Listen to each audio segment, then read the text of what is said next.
আপনি কি broiler farm করতে চান কিন্তু জানেন না কিভাবে কি করতে হয়? এতে লাভ হয় নাকি লোকসানের পাল্লাই ভারী? কিছুই হয়তো জানেন না। আজকে আমি একটি ব্রয়লার মুরগির ফার্ম কিভাবে করতে হয় এর একদম শুরু থেকে শেষ পর্যন্ত সম্পূর্ণ আলোচনা করব। শেড প্রিপারেশন থেকে চিক রিসিভিং থেকে ব্রুডিং শেষে আলাদা শেড তৈরি, ব্রয়লারের ফিডিং ম্যানেজমেন্ট কিভাবে করবেন, পানি কিভাবে কতটুকু দিবেন, কিভাবে ভ্যাকসিনেশন করবেন, কিভাবে ফিড স্ট্রেস ম্যানেজমেন্ট করবেন, সব কিছু বিস্তারিত আলোচনা করব। আমরা এখানে ৩০০ ব্রয়লার মুরগির একটি খামার করছি এবং এই ব্যাচ পুরোপুরি অ্যান্টিবায়োটিক ফ্রি রেখে পালন করব। এই ব্যাচে কোথায় কতটুকু কি খরচ গেছে, কত টাকা লাভ বা লোকসান হলো, সব কিছু ডিটেইলস আলোচনা হবে। এই ব্রয়লার ব্যাচে আমরা স্পেশালি ওমেগা 3 এর ফিড ট্রায়াল চালাবো। এজন্য 5টি ভিন্ন ট্রিটমেন্ট গ্রুপ থাকবে। আমরা ব্রয়লার ফার্মিং এর প্লে লিস্টে পুরো সিরিজের সবগুলো ভিডিও গোছানো আকারে আপলোড দিব একে একে। আশা করি এই ভিডিও প্লে লিস্ট অনেকের উপকারে আসবে। ধন্যবাদ। একটি ব্রয়লার ব্যাচ শুরুর আগে সবচেয়ে গুরুত্বপূর্ণ ধাপ শেড প্রিপারেশন। আগের ব্যাচের কোনো রোগ জীবাণু যাতে এই ব্যাচে আক্রান্ত করতে না পারে সেজন্য পুরো ফার্ম ভালো মতো ডিসইনফেক্ট করতে হবে। এই শেড ক্লিনিং এজেন্ট এবং পানি দিয়ে খুবই ভালো মতো বেশ কয়েকবার ধোয়া হয়েছে। এরপর 7 থেকে 8 দিনের মতো ফেলে রাখা হয়েছে। ফার্মের ভিতরে এবং বাইরে জীবাণুনাশক জিপিসি স্প্রে করা হয়েছে। এরপর পুরো ফ্লোরে ভালো মতো চুন লেপে দেওয়া হয়েছে। আমরা 10 কেজি চুন নিয়েছিলাম। চুন পড়ে থাকা ব্যাকটেরিয়া, ভাইরাস ও ফাঙ্গাস ধ্বংস করে। অনেক পোকামাকড় এবং এর লার্ভা চুনের ক্ষারীয় পরিবেশে বাঁচতে পারে না। চুন আর্দ্রতা শোষণ করে, ফ্লোর শুকনা রাখে এবং লিটারে অ্যামোনিয়া গ্যাস কমাতে সাহায্য করে। এর পরের দিন আমরা ব্রুডার শেড তৈরি করি। আমাদের এখানে 2টি ব্রুডার শেড রাখবো, যেহেতু এখানে আমাদের 300-র মতো মুরগি থাকবে। আমাদের এখানে মূলত ওমেগা 3 এর ফিড ট্রায়াল চলবে, তাই আমরা এখানে এক জায়গায় 100 মতো মুরগি রাখবো এবং আরেক জায়গায় 200-র মতো মুরগি থাকবে। আমরা ব্রুডিং পিরিয়ডের জন্য এখানে 100 ওয়াটের মোট 12টি বাল্ব ব্যবহার করছি। লিটার হিসেবে আমরা ধানের চিটা বা ধানের খোসা ব্যবহার করছি। এই পুরো ব্যাচে আমরা টোটাল 12 বস্তা লিটার ব্যবহার করব। এর মধ্যে ব্রুডার শেডে ব্যবহার করব কিছু, কিছু যাবে নর্মাল শেডে এবং বাকি লিটার রাখা হবে মাঝে মাঝে কোথাও লিটার নষ্ট হলে সেই লিটার পরিবর্তন করার জন্য। লিটার বিছানোর পর এর উপরে নিউজ পেপার বিছিয়ে দেওয়া হয়েছে। এটি করা হয় বাচ্চা যাতে শুরুর দিকে লিটার না খেয়ে ফেলে। এর উপর খাবার ছিটিয়ে দিলে বাচ্চা সহজে খাবার খেতে পারে।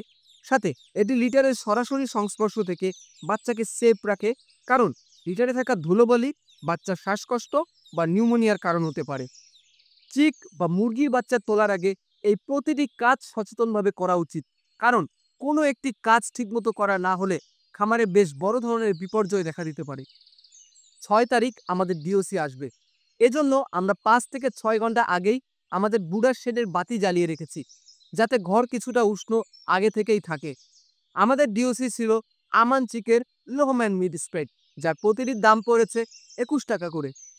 আমাদের ডিওসি ফার্মে এসে পৌঁছায় ভোর 5টায়। আসার সাথে সাথেই খুব ধীরে সুস্থে তাদেরকে ব্রুডার শেডে স্থানান্তর করা হয়েছে এবং ইলেকট্রোলাইট সলিউশন দেওয়া হয়েছে। হ্যাচারি থেকে ফার্মে আসা পর্যন্ত বাচ্চারা দীর্ঘ সময় খাবার ও পানি ছাড়া থাকে এবং স্ট্রেসে পড়ে। ইলেকট্রোলাইট সলিউশন তাদের সেই স্ট্রেস কাটিয়ে দ্রুত রিকভারিতে সাহায্য করে। পাশাপাশি পেপারের ওপর স্টার্টার ফিড ছিটিয়ে দেওয়া হয়েছে, যাতে করে তারা সহজে খাবার খেতে পারে। ডে 0তেই প্রতিটি বাচ্চার অ্যাভারেজ ওয়েট কত এটি নেওয়া হয়েছে এবং এই কাজ আমরা 30তম দিন পর্যন্ত করব। ফলে প্রতিদিনের গ্রোথ রেট এবং এফসিআর খুব সহজেই জানতে পারবো। আমরা সর্বমোট 15 বস্তা ফিড কিনেছি এই ব্যাচের জন্য, যার বস্তা প্রতি দাম পড়েছে 3200 টাকার মতো। এর পরের দিন অর্থাৎ D1 সকালবেলা পানিতে ভিটামিন সাপ্লিমেন্ট হিসেবে লাইসোভিট দেওয়া হয়েছে।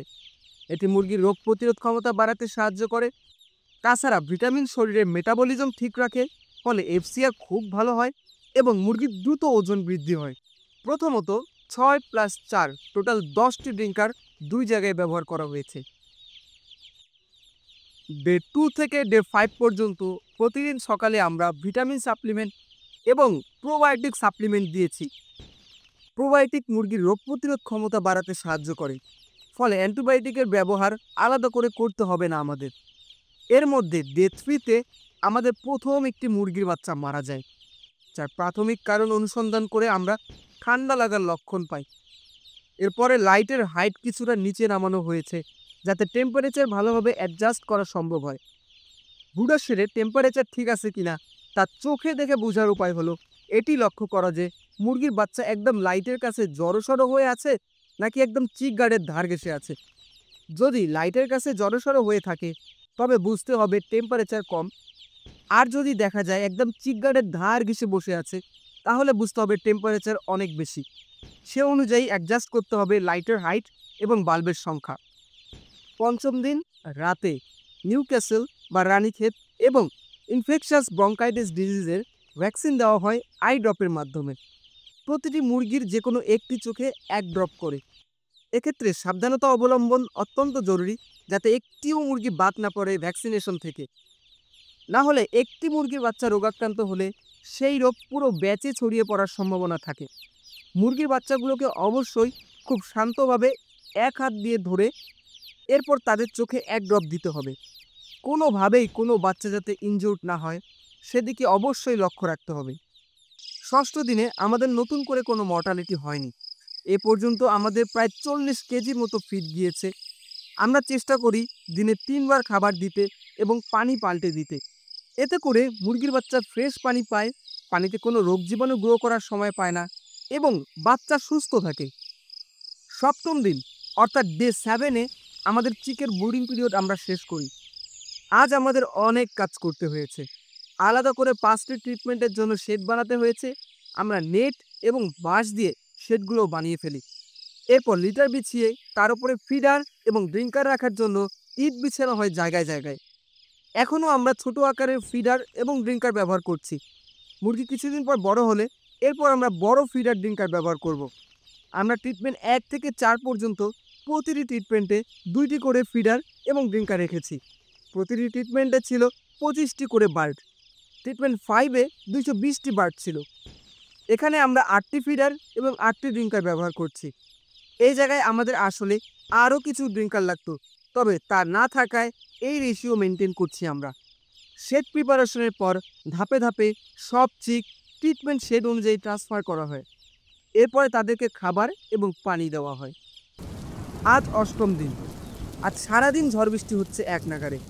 ঝড় বৃষ্টি হলে দেখা যায় মুরগির সব বাচ্চা এক কোনায় গিয়ে জড়সড় হয়ে বসে আছে।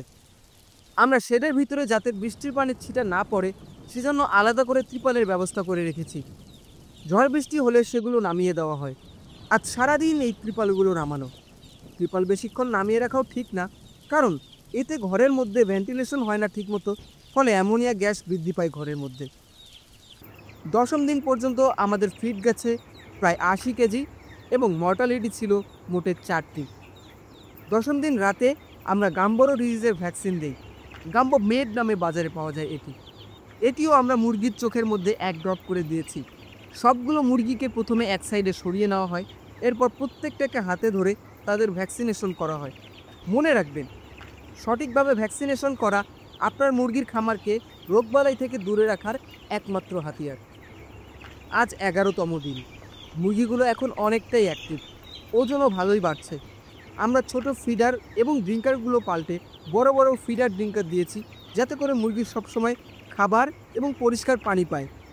প্রতিদিন আমরা আমাদের রুটিন কাজগুলো করে যাচ্ছিলাম। সকালে গিয়ে ফার্মের সব ড্রিঙ্কার তুলে ধুয়ে এরপর তার মধ্যে ফ্রেশ পানি দেওয়া, প্রতিটা ফিডারে খাবার ভরে দেওয়া এবং কোনো মুরগি মারা গেলে তা সরিয়ে রাখা হয়। দুপুরে গিয়ে আমরা প্রতিদিন মুরগির গড় ওজন কত হলো তা দেখি। 14তম দিনে এটি ছিল প্রায় 420 গ্রামের মতো। স্ট্যান্ডার্ড অনুযায়ী এদিন 425 গ্রাম থাকার কথা। সে হিসেবে বলা যায় আমাদের মুরগির গ্রোথ রেট ঠিকই আছে। 15তম দিন থেকে আমরা স্টার্টার ফিডের সাথে গ্রোয়ার ফিড দেওয়া শুরু করি। স্টার্টার ফিডের সাথে মিশিয়ে দেওয়ার কারণ যাতে করে মুরগির অভ্যাস হয় গ্রোয়ার ফিড খাওয়ার, যেহেতু গ্রোয়ার ফিড পিলেট আকারে থাকে এবং স্টার্টার ফিড কাম্বল আকারের। এদিন আমরা আইবিডি ভ্যাকসিনের বুস্টার ডোজ দিয়েছি পানির মাধ্যমে। পানির মাধ্যমে ভ্যাকসিনেশন করার সময় এটি নিশ্চিত করতে হয় যে সব মুরগি পানি খাচ্ছে অবশ্যই। এজন্য বেশ অনেকটা সময় আমরা পানি বন্ধ রেখেছিলাম। এরপর রাতে ভ্যাকসিন মেশানো পানি দেওয়া হয়। 16তম দিনে দেখা গেল কিছু মুরগির শ্বাসকষ্টের মতো লক্ষণ, তাই আমরা পালমো গোল্ড এবং র্যানোভিট দিয়েছি পানির মাধ্যমে। এছাড়া খামারের ডিসইনফেকশন স্প্রে, ফুডবাথ পরিবর্তন, লিটার র্যাকিং সব নিয়মিত মেনটেন করেছি।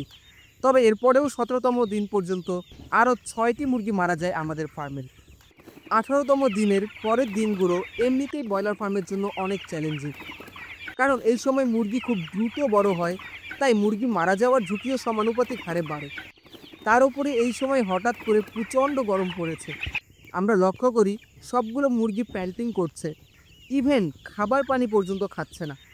গরমের প্রভাব কিছুটা কমাতে ফার্মের টিনে কিছুক্ষণ পর পর পানি স্প্রে করা হয়।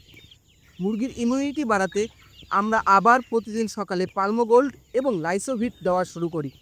রাতে র্যানোভির দেওয়া হয়। র্যানোভির একটি হার্বাল মেডিসিন, যা ন্যাচারালি মুরগিকে ব্যাকটেরিয়া ভাইরাসের সংক্রমণ থেকে রক্ষা করে। সঠিক সময়ে সঠিক পদক্ষেপ নেওয়ার কারণে মর্টালিটির হার অনেকটাই কমে আসে। 25তম দিনের পর অর্থাৎ 26তম দিন থেকে আমরা বিলাইট ইলেকট্রোলাইট ও পোলট্রি স্টার প্রোবায়োটিক দিয়েছি প্রতিদিন সকালে। ফলে মুরগিরা অনেকটাই ফ্রেশ থাকে এবং ফিড ইনটেক বাড়ে। 26তম দিন পর্যন্ত মর্টালিটি মোটে 28টি বার্ড। 28তম দিনে আমাদের বার্ডসের গড় ওজন প্রায় 1.5 কেজির বেশি হয়েছে। স্ট্যান্ডার্ড থেকে এই গ্রোথ তুলনামূলক অনেক ভালো। যেহেতু আমরা গাট হেলথ ঠিক রাখার জন্য প্রোবায়োটিক দিয়েছিলাম, এই প্রোবায়োটিক মূলত ডাইজেশন ভালো করে, ফলে মুরগির এফসিআর ভালো হয়। তার ফলাফল হিসেবে আমরাও আমাদের ব্যাচে খুবই ভালো এফসিআর পেয়েছি। আমাদের ব্রয়লার ব্যাচ একদম শেষ দিকে চলে এসেছে। আগামীকাল এই ব্যাচের শেষ দিন। আজকে আমরা আবার বিলাইট দিয়েছি ইলেকট্রোলাইট হিসেবে। এই সময়টায় যাতে নতুন করে বড় কোনো ধরনের মর্টালিটি না হয়, সেজন্য সবসময় খেয়াল রাখা হচ্ছে। 24 ঘন্টাই খামারের মধ্যে ফ্যান চলেছে মোটামুটি। আজকের দিন আমাদের এই ব্রয়লার মুরগির ব্যাচের শেষ দিন। এই মুরগিগুলো একে একে এখন আমরা বেঙ্গল মিটের সেলিং পয়েন্টে নিয়ে যাব। আমরা টোটাল 285 পিস মুরগি বিক্রি করছি, যার টোটাল ওয়েট ছিল 480 কেজি। বাকি মুরগি ওমেগা 3 এর স্যাম্পল হিসেবে ল্যাবে চলে যাবে, যেহেতু এটি মূলত ওমেগা 3 রিসার্চ প্রজেক্টের একটি অংশ। আমাদের এই ব্যাচে আমরা এফসিআর পেয়েছি 1.34, যা খুবই ভালো এফসিআর। প্রায় 15 বস্তা ফিড লেগেছে পুরো ব্যাচে, যার মধ্যে স্টার্টার ফিড ছিল প্রায় 4 বস্তা, বাকি 11 বস্তার মতো গ্রোয়ার ফিড গিয়েছে। এই পুরো ব্যাচের কস্ট বেনিফিট অ্যানালাইসিস করে আমরা দেখতে পাই প্রায় 16,000 টাকার মতো গ্রস প্রফিট হয়েছে। যদিও এখানে লেবার কস্ট, শেড ভাড়া, ইলেকট্রিসিটি, ওমেগা সাপ্লিমেন্ট কস্ট এসব ভ্যারিয়েবল ধরা হয়নি। মোটা দাগে একটি হিসাব মাত্র, যাতে করে আপনারা ফার্ম শুরু করার আগে খরচের একটি ওভারঅল ধারণা নিতে পারেন। সুতরাং আপনার বাড়িতে যদি 300 স্কোয়ার ফিটের মতো বাড়তি জায়গা অ্যাভেলেবল থাকে, তবে আপনি আপনার আয়ের বাড়তি উৎস হিসেবে অ্যান্টিবায়োটিক ফ্রি রেখে ব্রয়লার মুরগি পালন অবশ্যই শুরু করতে পারেন। ধন্যবাদ। আমাদের ব্রয়লার ব্যাচ সম্পূর্ণ শেষ। এখন আজকে আমরা আমাদের শেড সম্পূর্ণ পরিষ্কার করব, যাতে পরের ব্যাচ এখানে ওঠানো যায়। সব ফিডার, ড্রিঙ্কার ধুয়ে আলাদা করে রাখছি আমরা। শেডের সব লিটার তুলে ফেলে বস্তাবন্দি করে বাইরে দূরে রেখে আসা হয়েছে। পুরো শেড ঝাড়ু দিয়ে বেশ কয়েকবার পরিষ্কার করা হয়েছে। এরপরে আবার পুরো শেড পানি এবং ক্লিনিং এজেন্ট দিয়ে ক্লিন করে অন্তত 2 সপ্তাহ ফেলে রাখা হবে পরবর্তী ব্যাচ তোলার আগে। এর মাধ্যমে শেষ হলো আমাদের পুরো ব্রয়লার ব্যাচের জার্নি। আমি একদম শুরুর দিন থেকে শেষ দিন পর্যন্ত সব কিছু বিস্তারিত আলোচনা করার চেষ্টা করেছি। আমরা কি কি চ্যালেঞ্জ ফেস করেছি এবং সেগুলো কিভাবে মোকাবিলা করেছি, সেগুলো আপনাদের সাথে শেয়ার করার চেষ্টা করেছি। আশা করব এই ভিডিও সিরিজটির মাধ্যমে আপনারা অনেকেই উপকৃত হবেন। কোনো রকম কোনো কনফিউশন থাকলে অবশ্যই কমেন্ট করবেন, আমি উত্তর দেওয়ার চেষ্টা করব। ধন্যবাদ।